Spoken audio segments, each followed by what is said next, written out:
সুলাইমান আলাইহিস সালাম উনি তো মরে নাই, মরছে? উনি জিন চালাইতো, উনিও মরবে? শক্তিশালী একজন নবী ছিল। উনি মালাকুল মাউতকে বলেছিলেন, মালাকুল মাউত আমার মৃত্যুর সুয়াইয়া সামান্য কিছু আগে আমারে বইলো, আমার একটা কাজ আছে। মালাকুল মাউত মৃত্যুর কিছু সময় আগে এসে বলল, সুলাইমান টাইম ইজ আপ, সময় শেষ, অল্প কিছু সময় বাকি, কি করবেন করেন। সাইয়েদনা সুলাইমান জিনদেরকে ডাকলো, ও জিনেরা, বিশাল একটা প্রজেক্ট আছে, প্রজেক্টে কাজ শুরু করো। আর কিছু জিনকে বলল, চারদিকে গ্লাস ফিটিং করা একটা রুম বানাও। সাইয়েদনা সুলাইমান আলাইহিস সালাম গ্লাস ফিটিং করা রুমের ভেতরে ঢুকলেন। এই রুমে ঢোকার দরজা নাই, হাতে একটা লাঠি নিলেন। কি নিলেন? লাঠির মধ্যে ভর করে দাঁড়িয়ে রইলেন আর জিনদের দিকে তাকিয়ে রইলেন। জিনেরা এত বদমাশ ছিল, সাইয়েদনা সুলাইমান দাঁড়িয়ে না থাকলে কাজ করতো না। ছিল ফাঁকিবাজ। কি ছিল? দাঁড়ায় না থাকলে আজও লোকজন কাজ করতে চায় না, ঠিক কিনা? মালিক দাঁড়ায় থাকলে ঠিকই কাজ হয়ে যায়।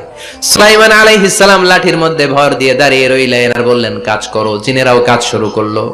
ওদিকে মালাকুল মাউত এসে বলে, ও সুলাইমান সময় তো শেষ। সুলাইমান বলে, সমস্যা নাই, রূহ কবজ করো। উনি লাঠির মধ্যে ভর দিয়ে দাঁড়িয়ে রইলেন। গ্লাস ফিটিং করা রুমের ভিতরে কোরআন সাক্ষী। মালাকুল মাউত ওইভাবে লাঠিতে ভর দেওয়া অবস্থায়, দাঁড়ানো অবস্থায় সাইয়েদনা সুলাইমান আলাইহিস সালামের রূহ কবজ করে নিলেন। উনি এমন ভাবে দাঁড়িয়েছেন, রূহ চলে গেল, লাশ হয়ে দাঁড়িয়ে রইলেন। লাঠির মধ্যে দাঁড়িয়ে আছেন, জমিনের মধ্যে লুটিয়ে পড়ে নাই। সুবহানাল্লাহ। জিনগুলো দূর থেকে ভাবলো, বস তো দাঁড়ায় আছে। কে দাঁড়ায় আছে?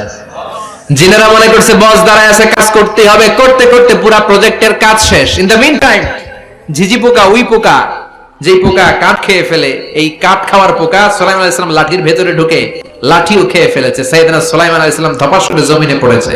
আর জিনেরা কয়, হায় হায়, খালি খালি কাম করছে এতদিন। সুবহানাল্লাহ করবেন না? সুলাইমান আলাইহিস সালাম বাঁচতে পারে নাই, চলে গেল।